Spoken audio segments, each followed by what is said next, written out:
What's this? Seriously, it's no wonder I couldn't help but exclaim. There, in front of me, were the words of a termination notice.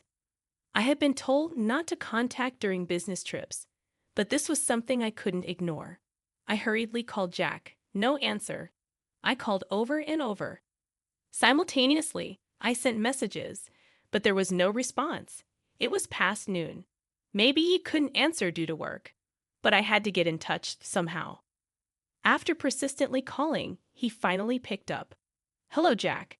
Don't you know not to contact me during work hours? Jack immediately started yelling. I'm sorry, but it's urgent. I've received a certified letter from the company. I told you not to contact me while I'm on a business trip. Jack was not willing to listen. What if your actions ruin the contract? It seemed impossible to get him to listen. All right. I decided to keep silent about the termination notice, as a result of not contacting at all. My name is Sarah Johnson, 30 years old. I work from home as an industrial designer. Simply put, as an industrial designer, I design the shapes of products. I used to be an employee of a major company working from home, but now I've become independent and freelance. Thankfully, my work is going well, and I'm earning a decent income. At 26, I married Jack, whom I met through a friend's introduction. Even after getting married, I continued to work for the company. But when I became pregnant with our 2-year-old son, Kyle, I switched to working from home. Since then, I've been working from home while Jack worked at the office. After maternity and parental leave, I returned to work from home. Although my salary was lower than when I was going to the office, it's easier on my mind and body than commuting and leaving the child in daycare. Our company created a great system. However, Jack seemed unsatisfied with my reduced salary. Shouldn't you go back to work, even if it means putting Kyle in daycare? We've got a mortgage to pay, and with the economy being down, the company's performance isn't looking up either. Well, that's true. But if we put Kyle in daycare, we have to pay for that too. I think it would end up costing about the same. When we got married, Jack and I took out a joint mortgage to buy our new home. Renting is like throwing money away. It's better to stretch a bit and buy a place. It'll be easier in the long run. Jack, who works at a securities company and is fussy about finance and assets, would argue. Convinced by his point, I agreed, and we bought the apartment, located near a convenient station for commuting. It was a bit pricey, but we were told it would appreciate in value. Life was peaceful until I started working from home. But then Jack began to show his discontent. It seemed it wasn't so much about the money, but rather he felt it was unfair that I was the only one staying at home. If the costs are going to be the same, you might as well go back to work. Staying home all the time leads to a lack of exercise and isolation from society. Sure, there's some truth to that, but with my first childbirth and now child care, it's easier on my body to stay home. Getting help is difficult, as both Jack and I are from out of town, and our families live far away. We can't easily rely on either side for assistance.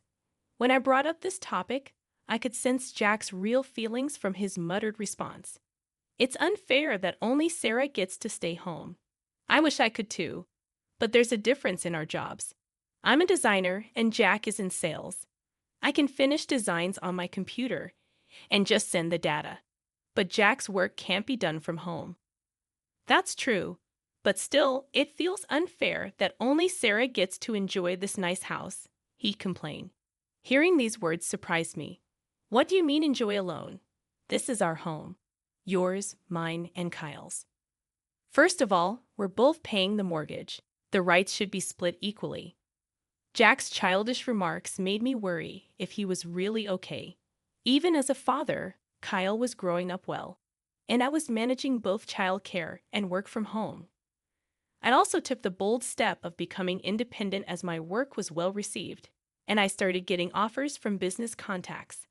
However, around that time, Jack began coming home late and working more on weekends. It's a tough economy. I've got to work harder, or my sales allowance will keep shrinking, he'd say with a sarcastic sigh. Lucky are those who can work comfortably at home. No need to endure crowded trains to commute, huh? Must be nice, he'd say, implying I was lounging at home while he worked hard. But that's not the case. I'm taking care of the child and household chores while working from home. I'd often have to go out for work and other necessities. I'm certainly not just lounging around at home. Fed up, I once confronted him. Look, I'm not just playing around. Why can't you understand that?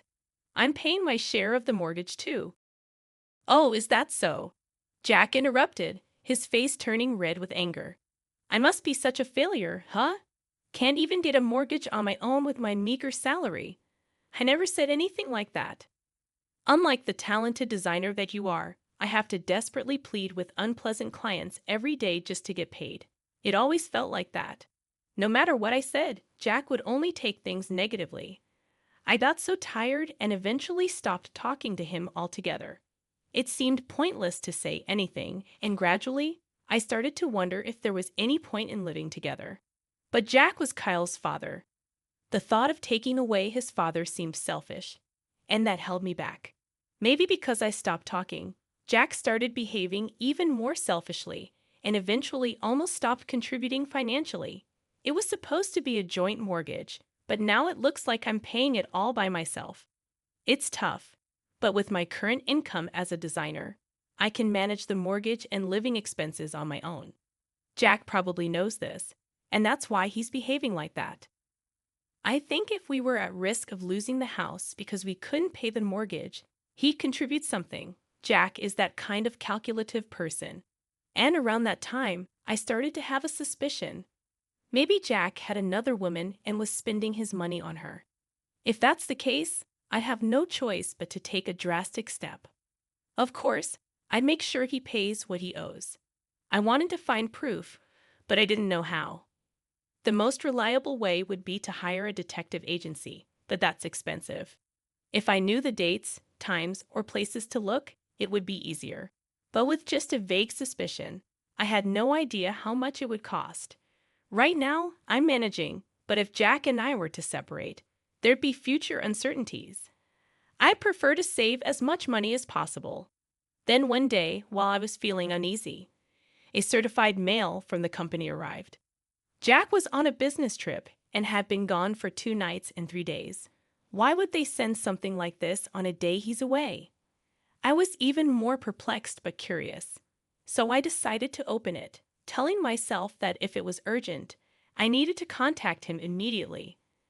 I opened the envelope. What the heck is this?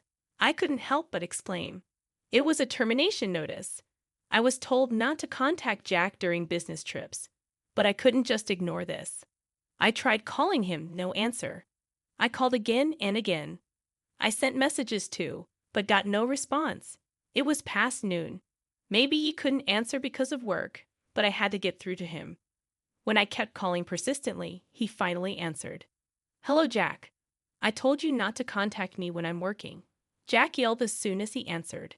I'm sorry, but it's urgent. You see, there's this certified mail from the company. Don't contact me when I'm on a business trip. Jack wouldn't listen at all. What if you ruin a contract because of this? As he said that, I heard someone's voice in the background. Could it be? I quickly pressed the record button. Listen, I'll say it again. Don't contact me. Got it? He wouldn't listen, no matter how important it was. Okay. I decided to keep quiet about the termination notice. I ended the call. Jack was the one who didn't listen, even though it was important, and I realized that even if Jack lost his job, it wouldn't affect me much. I'm a designer with a technical skill set steadily building my career. When I started working from home, I was an employee. As an employee, I had to report daily to the company how many hours I worked and such. I needed to inform them even when I took a day off. But now, I'm independent, handling work not just from my former company, but also from other clients. I'm completely freelance. Since becoming freelance, I've been taking on a lot more work and earning several times more than when I was an employee. I could leave Jack and be just fine, but still, it would be a shame to end it like this. That call, I think the voice was a woman's. Listening carefully to the recording, I could make out what was being said. The woman didn't realize I was on the phone and was asking Jack for something. I couldn't hear exactly what it was, but she was asking for something for her birthday. Her birthday must be coming up soon. This could be a clue to finding out who Jack's with. If I can narrow down the hints a bit more, I'll consider hiring a detective. For now, I just have to be patient. The next night, Jack returned from his business trip. You know I told you not to contact me during work, right? Because of you, I almost lost a contract. I'm sorry. I wondered who he was in the middle of making a contract with. Perhaps it was a birthday purchase agreement. I smiled to myself, not showing it on my face. If you understand, then it's fine. I'm going to take a bath and go to bed, okay? I quietly watched as Jack prepared for his bath in bed. Once he was sound asleep, I stealthily checked his smartphone. As expected, it was locked. I gently took the phone, used Jack's sleeping finger to unlock it, and began to search. There they were, photos of Jack cozied up with the same woman. Not just pictures, but videos too. Some of them incriminating messages, dates, places, how they spent their time together. Everything was there. He probably thought I'd never find out about his affair. How he underestimated me. I copied the data from his phone to my computer, carefully putting the phone back. I started to plan my next move. I'll make sure he experiences hell first. To uncover the identity of the woman, I couldn't tell who she was just from the photos and chats. I reviewed the data and decided to start from there.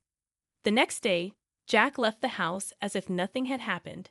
He said he was going to work, but I hoped he could still do his job as usual. After sending him off, I revisited the certified mail. It lacked detailed explanations. I didn't know what he did, but it seemed his termination was final. It was a bit troubling. If Jack lost his job, it'd be harder to make him pay alimony and child support. You can't shake down a turnip. He probably spent what he didn't bring home on that woman. I wanted to recoup at least some of it.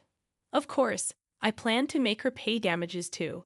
I scrutinized the data transferred to my computer. It was unpleasant to see their intimate exchanges, but I was sure to find some clue.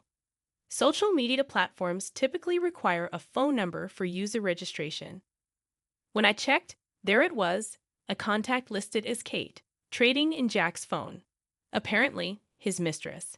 Whether Kate was her real name, I wasn't sure. I picked out the necessary information and compiled the data. Now, what to do with this data? Should I hire a detective or go straight to a lawyer? Thinking it over, I had a great idea, something I saw in a melodramatic TV show. I decided to play it out myself. Hey, I think I need to go back to my parents' place for a bit. Why? It's nothing serious, but my mom's caught a bad cold, and my dad can't manage everything alone. Jack glanced at me, pretending to think it over. Probably thought it looked better not to agree too quickly. How many days are you planning to be there? At least 2 or 3 days, I replied, looking up at him as if seeking approval. Jack looked down at me, seemingly pleased with my meek behavior, and his face softened into a smile. That's being a good daughter. Go ahead. Thank you. My demeanor seemed to satisfy him. So when are you leaving? I wanted to leave today, but it's too late now, so I'll leave first thing tomorrow morning, right after you go to work. Okay, got it. Take care. Jack was unnaturally kind, probably playing into my plan. The next morning, as usual, he left the house. Despite being told he's fired, I wondered where he was going, but I needed him out to prepare, so please go ahead. I sent him off with a regretful look and got to work. I left Kyle with a trustworthy babysitter, someone who had taken care of him several times before for work and errands. I could rely on them without worry. Then I messaged Jack. I'm on the train now. Really sorry for the trouble. Planning to be back in 3 days. He replied quickly. Understood. Take care. That night, as expected, Jack brought Kate home. I hired professionals to gather all the evidence of their rendezvous. I knew the data already on Jack's smartphone would be enough for a favorable divorce, but I wanted to personally punish them both. On the first day of the trap, Jack and Kate returned home in the afternoon and didn't leave until the next evening. Then came the main event. I was a bit anxious waiting, not knowing what time they'd return, but I was sure they would. Late that night, just before the date changed, they came back. They seemed tipsy, giggling, and stumbling into the bedroom, falling on the bed tangled together. Now, welcome home. As I finished speaking, I flung open the closet door with a loud bang. Kate screamed in shock and tumbled out of the bed. In the process, she hit her head against the cabinet beside the bed. Serves her right. What? Jack hadn't fallen off the bed, but he was frozen in a bizarre position on it. He was lying on his back, arms thrust forward from his chest. It seemed he was so startled by my appearance that he accidentally pushed Kate away. That's why she flew off the bed and hit her head. Welcome home, dear. Jack lay there in his strange pose, eyes wide open, staring at me. He looked utterly ridiculous. Oh, we have a guest, I remarked as I slowly emerged from the closet and stood beside the bed, looking down at Jack with a full smile. I ignored the woman who had lost consciousness. You, who is this lady? It's quite rude to sleep in someone else's house like this. Jack was at a loss for words. Well, that's okay. Let's have a little chat, I said, pulling out my phone to make a call. Who are you calling? Oh, just someone, I replied, humming a tune as I ended the call and coldly looked down at Kate. What should we do with her? What do you mean? What should we, wake her up or let her sleep? Jack glanced back and forth between me and Kate, falling silent in apparent confusion. All right then. We don't want anything to happen to her, so let's wake her up. Hey you, I said, shaking Kate gently. Kate groaned and slowly opened her eyes. Hey, you, I repeated. Kate looked dazed for a moment before realizing her situation and freezing in shock. We're going to have a talk now, so come over here, please. Kate remained frozen and didn't respond. Come here, please. Yes, she replied reflexively after I spoke a bit more sternly. I called both of them to the dining room and had them sit side by side at the table. I really don't want to have you sitting here, but well, you've already made yourself comfortable, haven't you? The table will do, I said, making it clear there would be no hospitality like tea. Now, I want you to answer some questions. If you're honest, I might consider certain things, like maybe reducing the damages. You will the word damages turned their faces pale. So, when did it start? What? When did the two of you start this relationship? Be honest, or the damn damages will double. Jack's eyes darted around nervously, and Kate just kept blinking rapidly. Since when? Today. Today was the first time, right? Yes. A lot, really. Yes, we met today for the first time, and since you weren't here, we just got carried away. Yes, they both said, seemingly agreeing on the story. That's a lie. Ding dong. The people I had called arrived. I asked Jack and Kate to wait while I let my guests in the dining room. Two professionals, a man and a woman in suits, entered. Please, the woman took out an envelope, and the man opened his laptop. Here, take a look. The screen showed yesterday's footage of Jack and Kate entering the room, followed by the interior video. Hey, isn't this illegal filming? That's right, it's a crime, they protested while Jack and Kate were making a fuss. The detective agency explained everything properly. Indeed, secretly filming someone is voyeurism, but if it's for the purpose of catching evidence of infidelity, it's allowed. Moreover, this was a job undertaken by professionals, meaning the detectives from the agency following a request. Therefore, it doesn't constitute a criminal act. Got it. So this isn't a crime. Both Jack and Kate sat silently, heads bowed. Once again, when did it start? They didn't answer. Since when?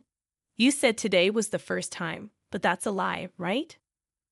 Well, yesterday, Jack began, raising his head to meet my eyes. I'm sorry. What I said earlier, it actually started yesterday. We drank too much, and one thing led to another.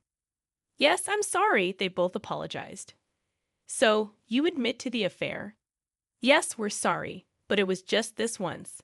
Sorry, it's true. It seemed they were trying to settle the matter with this version of the story. I told you before, if you lie, the damages will double. It's not a lie. Believe us, it's true. I brought over my laptop and placed it in front of them. If yesterday was the first time, then who are these people? I asked, showing them the photos and videos copied from Jack's smartphone, along with their social media interactions. Ah, another lie. You're taking stuff from someone's smartphone. That's a crime. Sorry to disappoint you, but this also isn't a crime. You heard the reason just now, right? Jack and Kate had nothing more to say and just sat in silence. Eventually, they resigned themselves to telling the whole story. Their affair had started 2 years ago, around the time Kyle was born. Jack said he felt neglected and lonely after Kyle's birth and listed various reasons for his actions. That's when he met Kate, and their relationship continued until now. He described it as a momentary lapse of judgment and expressed regret. Kate looked at Jack with disbelief. Understandably so. She had been showered with sweet words all this time, only to be now referred to as a mistake. Kate, with tears in her eyes, admitted the time they started their relationship, but remained silent about the rest. It seemed futile to ask anything more. I'll arrange another day to talk with both your parents and Kate's parents. I thanked the detectives, sent them away, and also showed Kate out. Could you? You leave too. Maybe stay at a hotel or something. You might catch up with Kate if you're quick. I wouldn't do such a thing. Whatever, just leave. I made sure to send Jack out as well. Later, I arranged a meeting with both our parents and Jack's. My in-laws were mortified, just kept apologizing. My parents sat in silent anger. I showed them all the evidence, including the conversation from the day I caught. So, I want a divorce. I'll take custody of Kyle and demand child support and damages. Jack protested the amount I demanded, but I refused to budge. You've been deceiving me for 2 years and brought another woman into this house. Plus, you stopped contributing to the household expenses. My in-laws were shocked to hear this for the first time. My father-in-law even tried to hit Jack, but I stopped him. I don't want to see that. If you're going to do it, please do it where I can't see. My in-laws promised to cover the damages and child support. Regarding the apartment, I decided to take payment for my share of the mortgage up until now and then leave the rest to Jack. I don't want to live in a tainted house. Just pay me my share and then do whatever you want with it. It would probably end up being sold, but selling it now would only result in a loss. Jack had no capacity to keep up with the mortgage payments. It was unavoidable. I found out why Jack was fired from his company. He had caused significant losses to a client. Not just once, but multiple times. I thought it would definitely be profitable, but every single transaction I thought was surefire turned out badly. Jack explained he felt overshadowed by my success after I became independent and started earning more. In an attempt to outdo me, Jack did something he shouldn't have, making unauthorized stock trades for his clients, causing them losses. Trying to fill the gap he created, he kept repeating the same mistakes, and things became unmanageable. Yet he believed he would surely recover the losses someday, which is why he couldn't stop. Unaware that his company had caught on, he used his time with Kate to distract himself. That day, he had lied to the company, saying I was sick and he needed to care for me. Who would think they'd send a termination notice to a house with a sick person? Who's really being unreasonable here? It's hard to believe such words are coming from someone who lied to take time off work and go on a trip with another woman. Under these circumstances, the reason for his affair after Kyle was born, you stopped paying attention to me. That's to be expected when there's a baby. Even taking care of oneself becomes secondary, let alone catering to a grown man's needs like a child. Tired and unamused by my constant attention to Kyle, he met Kate at a bar and was drawn to her. Kate was young and pretty, and she listened to everything I said with interest. He regained the confidence he had lost. They started a deeper relationship after celebrating her 20th birthday. Kate was 19 when they first met. I bought Kate anything she wanted. Her asking for things was cute. Sarah, you earn enough to buy whatever you want, so you never ask me for anything. To fulfill Kate's wishes, he stopped contributing financially to our home. The apartment has always been your place. I just slept there, so I thought it was fair for you to pay for it. I remembered him saying that. Sarah, if you became a company employee again, you'd only be home for the same amount of time. Then it would be equal. So that's why he wanted me to stop working from home and commute instead. It's truly exasperating, the excuses Jack kept coming up with. None of them made any sense, no matter how I looked at it, but he blamed it all on me. If only Sarah had continued working like before and supported me, none of this would have happened, he said. Hearing these words, even my father-in-law broke down in tears. It was just pitiful, but that's no longer my concern. Because they paid the amount I wanted doesn't mean my wounds are healed or that I can forgive them. But they agreed to pay the damages and child support for Kyle that I demanded, so I have to accept it as good enough. I also demanded separate damages from Kate. Thankfully, her parents were responsible and paid everything on her behalf. I had said that lies would cost double, but I decided against it. I have my principles. I settled the matter within those bounds. I'm sorry, Kate apologized, appearing before me with her parents, looking completely different from the drunken Kate I had seen before. She honestly talked about her past. Kate, originally from a rural area, was astonished by the stark difference when she came to the city. Her college classmates all seemed fashionable, flashy, and dazzling. Trying to keep up, she started working at a bar. That's where I met Jack. He said he wasn't getting along with his wife, that they were about to divorce. It was just taking time because of the child. I believed him. Kate seemed to have genuinely loved Jack. Jack was handsome and well paid. He bought me anything I asked for. I was happy that he listened to everything I said. That day, Jack had brought Kate to the apartment, saying they would soon live there together once I was gone. It seems he wanted to save on hotel costs, but Kate believed him. I thought we would soon live together here, and it made me happy. But then Jack referred to me as just a momentary lapse, Kate said with tears in her eyes. That's when I realized I was just being played. Her demeanor didn't seem deceitful, but I won't say I was deceived. I knew he was married and still got involved. It's my fault. I'm sorry. Kate and her parents apologized together. The truth is unclear. Perhaps Jack did have genuine feelings for Kate at some point. However, in the end, he chose to prioritize his interests. It seems that his understanding of the situation was ultimately shallow. He's someone who selfishly acts on whims, just like a child relying on his wife, then feeling neglected and unappreciated. Kate would be better off forgetting about such a man. Kate has since quit college and returned to the countryside with her parents to start over. I'll work and pay back what my parents covered as soon as possible. Although I once despised her, I now hope she finds a straight path in life and happiness. Afterward, Jack was fired from his company and sued for the losses he couldn't cover. That was expected. He lied to the company to take time off and was caught embezzling for his escapades. It wasn't just causing losses to clients. He used that money for personal enjoyment, which led to his judgment. Though he received a suspended sentence, his future is uncertain. I feel sorry for my in-laws, who were good people, but it was a deserved outcome. I've returned to my parents' home, where they help me with Kyle while I continue working. Despite the personal turmoil, my career is going well. Kyle's growth is now my sole comfort. For now, I think I don't need a man in my life, but like Kate, who's gone back to start anew, I too hope to meet someone truly trustworthy someday. I believe there's still someone good out there for me. Life is still long. It's too long to stumble over a single failure and give up. I want to show Kyle a forward-looking, resilient spirit, never to become someone who loses everything due to childish dependency like his father.